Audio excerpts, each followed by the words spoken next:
topics and opinions expressed in the following show are solely those of the host and their guests and not those of W4CY Radio, its employees, or affiliates. We make no recommendations or endorsements for radio show programs, services, or products mentioned on air or on our web. No liability, explicit or implied, shall be extended to W4CY Radio or its employees or affiliates. Any questions or comments should be directed to those show hosts. Thank you for choosing W4CY Radio. Welcome to Entrepreneurs Ascending, where we believe in a better life through better business. Here, we help you aspire to greatness, achieve your goals, and ascend to new heights. Whether you're starting, scaling, or exiting, we're here to empower you with inspiring stories, enlightening discussions, and transformative resources to help you accelerate your success. Now, it's time for Entrepreneurs Ascending.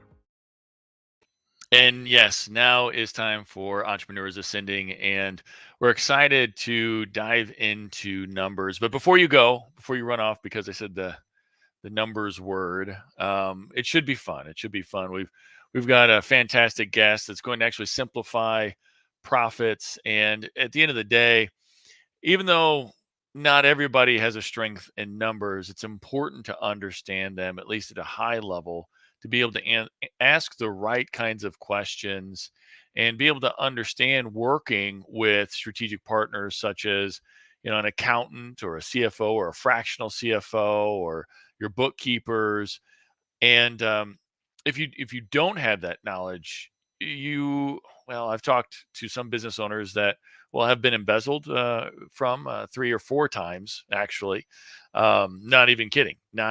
So, and plus, how can you make good decisions if you don't know your numbers? So without further ado, we're going to bring in Sendin here today. Sendin, come on in.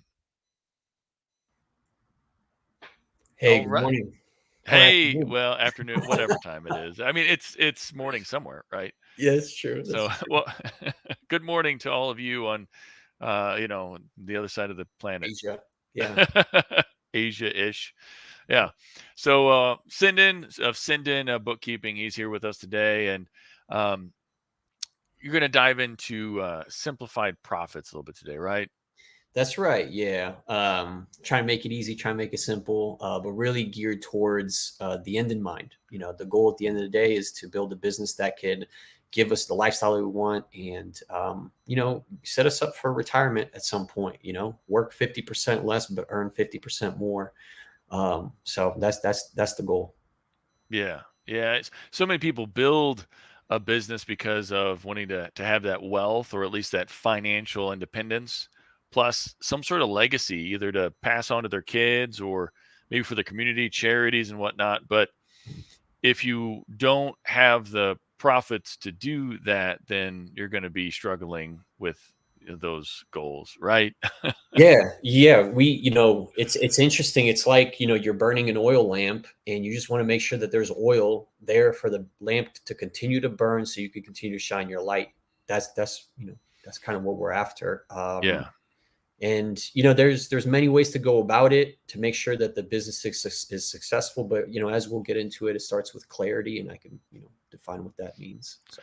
Well, awesome. Well, before we get too deeply into that, I think it's great for people to know you a little bit more and kind of your journey. So why bookkeeping, Sendin? Like what made you decide to go that route? Man, bookkeeping is awesome. No, I genuinely do enjoy it, but it all started with reading the book Rich Dad, Poor Dad. That happened in 2018 for me, and really set me on a path to wanting to understand finances. There was a page in the book that talked about, there's 4 critical skills to success in business and investing.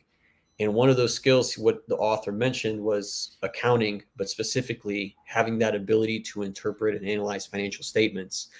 So I just kind of shut the book at that moment and was like, all right, it's time to take action. I wanted to become a business owner, and I just read that accounting was a critical skill to be successful in business. So without further ado, I was like, time to learn accounting. And I really went off on a trajectory of teaching myself, but then also finding the right educators to teach me properly through the proper avenues of learning the theory in accounting and then how to apply it to serve small businesses here in the Midwest, but also across the nation. And so I love doing business. I think business is a skill in and of itself. When whatever we're doing, whatever service we're providing or whatever product we're selling, there's a certain way, like Matt, you mentioned like the legacy.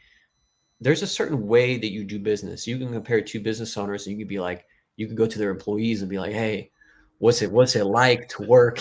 What's it really like? Right. And, when you do it poorly, people feel disorganized. People have anxiety because things are in disarray, right? There's not a lot of guidance or instruction. There aren't processes in place.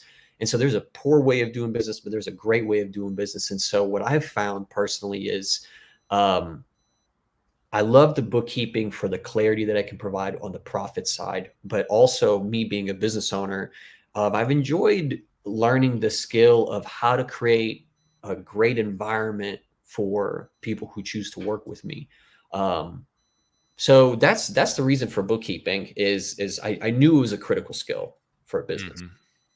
Okay. So diving right into it, you read the book and then you closed it right there. Didn't even finish the book. And you went straight.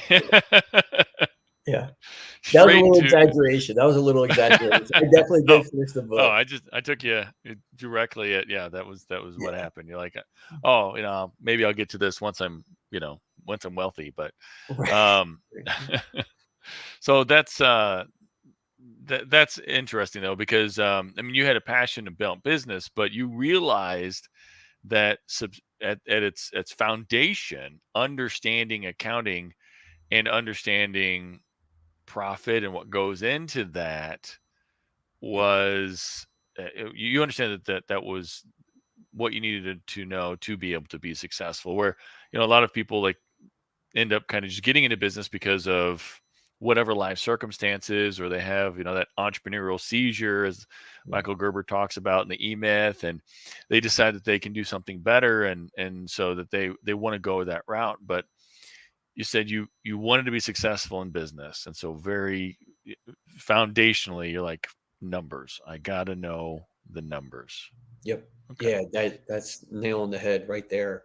And what I found is interesting is when I was a W-2 employee at some point, I had a previous career. What's interesting about that lifestyle is we are trained on the expense side of things. When we develop our personal budget, our sort of income is determined. It doesn't change all that much. We have our salary, we're paid bi-weekly, maybe weekly. And we're really focused. Okay, let's make sure we don't spend enough. But I think, I have so much empathy for the entrepreneurs in the world, because you enter this new world that requires new skills, because all of a sudden you determine what income you want. And so what I found personally is one of the biggest pain points that entrepreneurs face is when it comes to trying to generate enough profit is their pricing structure. It's step one of the equation, but in most cases it is too low when an entrepreneur starts out. And navigating that has been quite an interesting journey in trying to advise clients on, this is actually what the price should be, because these are the profits that we don't have, or their profits are too small, or we're operating at a loss. Starting with pricing is what I like to call step one.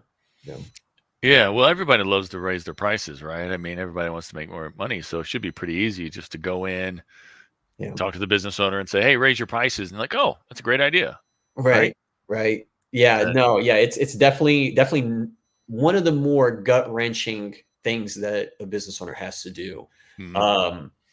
I've done it in my journey. It is, you could think about it rationally. You'll be like, oh, it's so obvious. I need to raise, to this amount. And the way I did it, the way I recommend for others is to find other entrepreneurs in your industry that are operating at a level that sort of you admire in some way, right? They're 5 years ahead of you. They have 10 times the more employees, and to ask them about almost on a mentorship mentee level, what's your pricing structure like? How are you pricing your services or your products? And to go from there, start with the template. You don't have to, break it down into this science equation. And I always recommend, especially for home service businesses, look at someone who's operating a franchise. That franchise, more times than not, has figured out their pricing, and their pricing is guarantees them a profit because they've gotten down. They've already done the science. They've done the work behind it. So yeah, it is not an easy task to go to a customer and deliver that message. And this is where, it's interesting. This is where how you present your value, because what is it? The 4 P's of marketing. It's like pricing is one of them. Pricing ends up being an aspect of your marketing, and it becomes intertwined with your marketing, because when you present a higher price than your competitors, or than most of your competitors, people are usually going to do the research. They're going to go to your website. Does your website look scrappy? If it does, they're not going to be able to justify your price. They don't see the value. So how do you communicate your value? How does your proposal look to them? Does it look professional, clean, well prepared? Do you show up on time to the meeting? Do you communicate it in an effective way over the phone and not through text? Things like that. And this goes into, pricing psychology, which is way out of my wheelhouse, but I just kind of bring this up to say, there's a way to demand the price that you deserve. And a lot of that comes into play when, have you built a relationship with your customer? When was the last time you wrote a thank you note to them just to show your gratitude for their business? Because they could do business with anybody else. It's little things like that. The more you build up your social capital, your social currency with your clients, with your customers, the easier it becomes to raise your price. Yeah, they value that relationship and what you bring to the table, especially if they're that A grade client, like somebody who kind of gets you and that you get just kind of resonate with, right? Yeah. Oh man, yeah. So so there's definitely that path to raising prices. There's a couple layers of profit, right? There's like gross profit, and then there's net profit. And there's like net income, right? And then there's the EBITDA. EBITDA. Yeah. Can't say it. EBITDA, and all that. So can you break down and simplify that a little bit so people kind of really understand some of those important numbers that they need to be looking at? For sure. These numbers all come on the income statement, or what's commonly known as the profit and loss statement. So hopefully more profit than loss, but that's what we're trying to get at here, right? Exactly. Yeah, for sure. For sure. And funny story, my mentor actually hated calling it a profit and loss statement, because he was like, you can't have a profit and a loss. It's profit or a loss. And so like this accounting nerd was like, no, you can't do it. Depends on the moment. Exactly. Yeah, for sure. So on the income statement, you start out with the revenue that you brought in for the month, and gross profit is that first profit number that we see. And it comes into play when you have, every business has it, these direct costs as part of doing your service. So for me, in order for me to have a gross profit, I provide a bookkeeping service. I get paid upfront to do that bookkeeping service. I get revenue. In order to provide my service, I have to employ an individual to perform it. I have to pay their wage. And so their wage is a cost of me doing business. Me paying for QuickBooks Online in order for my client to have a software, that's a cost of doing business. So that's where you get into gross profit. My business has a niche specialty in working with home service businesses, but specifically the landscape, lawn, and tree companies. And examples of direct costs that they experience is field labor, people actually out performing, doing the jobs. Mm-hmm. And then you have workers' comp insurance. And Yeah. these are two of the examples that you can think of that, hey, in order to even run the business and provide the service to the customer, these are the costs. And you get that gross profit number. In general, this is not industry specific. This is in general. When you look at your income statement, you should be looking for a 50% gross margin and gross profit margin. So that's saying, hey, even if I'm a $100,000 revenue business, I should be generating $50,000. Half of that should be gross profit. And so, and that's before administrative costs and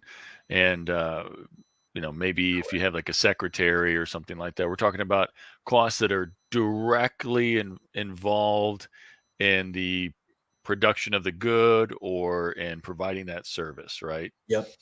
Okay. Building, So, that's not in gross profit, right? Unless no, any right. overhead, Okay. any overhead, any overhead softwares, your operating system, your CRM, things like that. If you got an office person that you're employing to do admin work, they don't go into that cost of goods sold or that direct costs area. Right. Okay. And so I think my biggest recommendation in that section, because I do believe that that is probably one of the biggest opportunities for a business, is how do you know if you're at your 50% margin for gross profit or you're not? You have to get a clean set of reports. Like that's bare minimum number one. So if you don't have a clean set of reports, accurate numbers that you can depend on, then it's difficult to make a decision on that. Yeah. Beyond gross profit, that's when we get to, I'll just cover, net profit. And that's after we cover overhead and all those administrative expenses, your advertising and marketing expense, and then any overhead payroll expenses. So that might be your general liability insurance. If you own properties, that'll be your property tax, utilities, your rent, and things like that. So all your softwares, you take all that away and you end up with what's left over, essentially. I think that's a great name for net profit, is what's left over.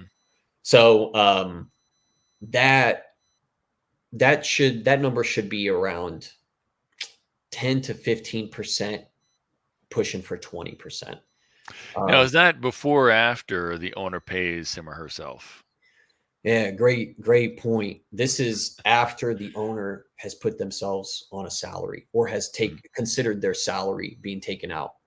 Yeah, that's a very important point. Me operating my business as a solo operator and I'm not on payroll, my profit is always going to look high. It's always going to look high.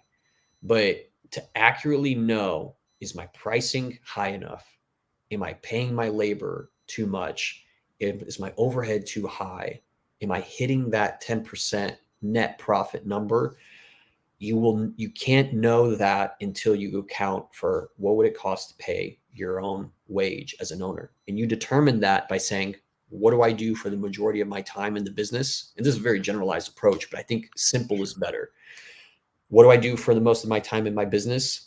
What would I pay somebody to do that job? And that's the salary. So if you take that away, and then you're not at that 10% profit, you have some areas that you can improve on in your business. You can be making more money. It's very possible. Yeah. Okay. Yeah. So, and that's what I see oftentimes, that, just trying to figure out what all am I supposed to be taking out of which number, and then forgetting to count yourself, as part of that as well. Right. Easy to forget. Yeah. And we're not taught. I mean, I don't. It's like, unless you went through a business educational program before you started your business, you're not taught these things, and it's unfortunate. But I think it's the reality that we all face as entrepreneurs, that we enter the world of business really bootstrapping it most of the time. Yeah. And in my opinion, that's okay. It's okay for a short period of time, because you'll learn, you'll make mistakes, you'll learn. And I think that's inevitable across our entire journey, not just the startup phase, not just when we're a medium-sized business, but even, on that path to becoming a platform company. It's really, we're always going to be making mistakes. We're always going to not have the full knowledge. But man, listening to podcasts like this, I think investing in yourself is the best investment, because man, the ROI comes back to you tenfold, Yeah. I mean, I'm doing a whole certification program now, and it's not cheap, and No, that's awesome. and it takes time. It's I talk to a lot of business owners, and they can't eke out an hour a week. And I understand time is the most valuable asset we have, right? Yeah. But you have to use that wisely and invest in that time that we have. That's going to give you more time later through principles of leverage, and being able to build that team, and so that it's not you and all your time. But yes, investment in yourself is huge. Yeah. So If you're feeling like you don't have enough time to spend with your spouse, you don't have enough time to spend with your kids, you're working long hours on weekends, you're stressed, you feel like things are all over the place, you feel like you're all over the place, I think that's a clear indicator that it's time to take a risk and spend some money on a business coach, a business consultant, a business program that can show you the answers. Because this business is not something that you need to invent. It's, people have done it time and time again. It's just a matter of getting the answer told to you and having somebody help you implement it.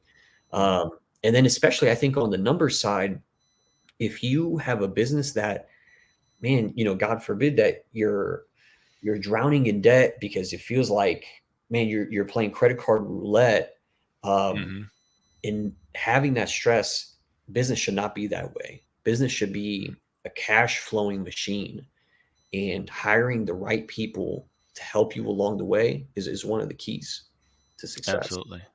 So when we're planning our pricing, because ultimately we can't have the profit if we don't have the proper price, right? Yeah. And even if we kind of do some research and call around and whatnot, and maybe do some private or some secret shopping. Yeah. How do we walk backwards, if you will, and say, okay, so I know that I need to have this much, to flow, to come in, to take care of business expenses, also, and my salary and my team members. And how do I walk backwards, knowing where the number's going out, or the money's going out, so that I can kind of plan my pricing for that? Yep. No, great question. I think step number one is to not make it complicated. Take a sheet of paper and a pen and write down on a monthly basis, what are the expenses that you have to pay in order for your business to operate. Okay. This includes monthly, ongoing, recurring subscriptions and charges, and the people you have to pay. Write their salaries down, write what it would cost for 1 month. Take a look at the entire year and write down what are the annual, expenses that you have. Maybe you pay your insurance premiums for your business on an annual basis, not on a monthly basis. Take all those annual costs into account, especially with softwares. Maybe you pay an annual fee.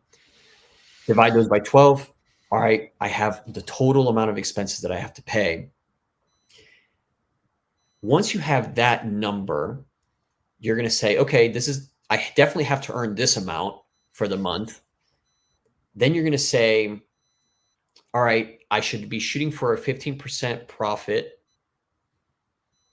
And then it's tough to give an advice to a general, audience where I'm talking to everybody and anybody.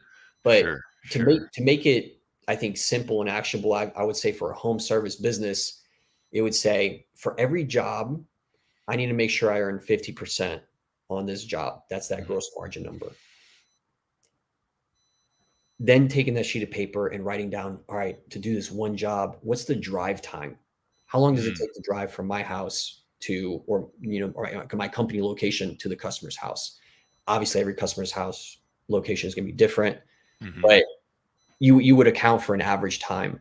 You would go down the list of all the costs that it takes to operate and have, a field crew member go to that customer's property and service that property. Whatever your costs are for having that vehicle, having that truck, having that employee, having that time of drive time where they're not actually doing the job, they're just getting to the site, multiplying that by 2, that's your price. And then you have your overhead that you have to cover for the month. And what I would like to say is you do a trial and error approach, and you say, let's make a decision and increase our prices by 25%. Yeah. Let's start selling jobs at 25% higher. And then you look at your profit number for the next month.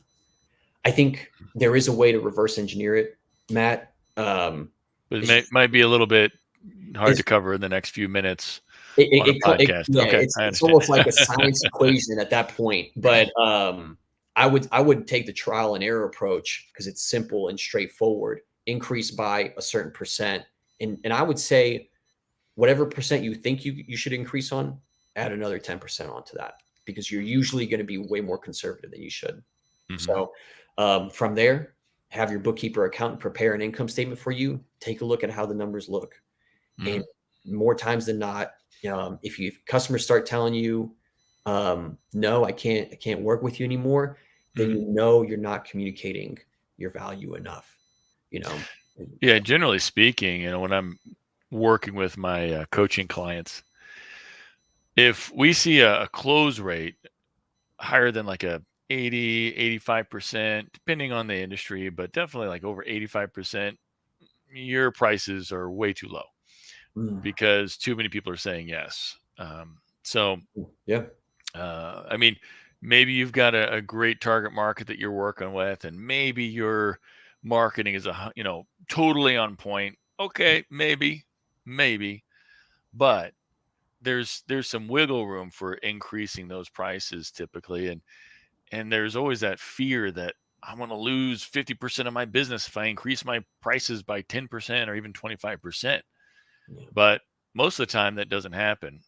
And most of the time you have that social capital already. People know you, like you, trust you, and they're going to go back to you. And they value that more than maybe saving a few bucks with somebody that may or may not produce the same quality results. Right? Do you see that as well? I do. Yeah. No, I mean, I not just to make a long answer long for no reason. It's just, it definitely is a harder part of business, but if you're slammed and you don't have a lot of time, great solution is just to increase your price. Yeah. No, that's true. That's true. If you're running around too frequently doing all these cheap jobs, look, hey, I know you want to keep that relationship with that customer and that client. I know that there's a lot of pressure there, but the people who really value will pay you more. And so weed out, the bad customers and just have more fun doing what you love with the people you love doing it for, right? Yep. Yeah, exactly. You'll be happier doing the job when you're paid, twice as much or whatever that, a change needs to happen. Yeah. You're like, hey, there's more money in the bank, but I've got less stress and just less wasted time, less wear and tear in my car, probably from driving all over the place. Right. So, well, thank you so much, Sendin. I really appreciate it. I'll have to have you on another time to talk about maybe some other bookkeeping and accounting basics and helping people understand their numbers. But in the meantime, if somebody wants to get a hold of you and talk more in depth about these things, how would they best reach out to you? Yeah, I think the best way is to go to my website is www.sendinbookkeeping.com. And there's a list of my services there. And there's a contact form. As soon as you fill out that contact form, I'll be in touch, within the next day. And you could also shoot me an email at sendin@sendinbookkeeping.com. And I think those are the two best spots to reach me at. Great. So you go sendinbookkeeping.com, and then you send in the form, or you send in an email to Sendin. Yeah, that's right. That's right. Yep. Easy enough to remember. Yep.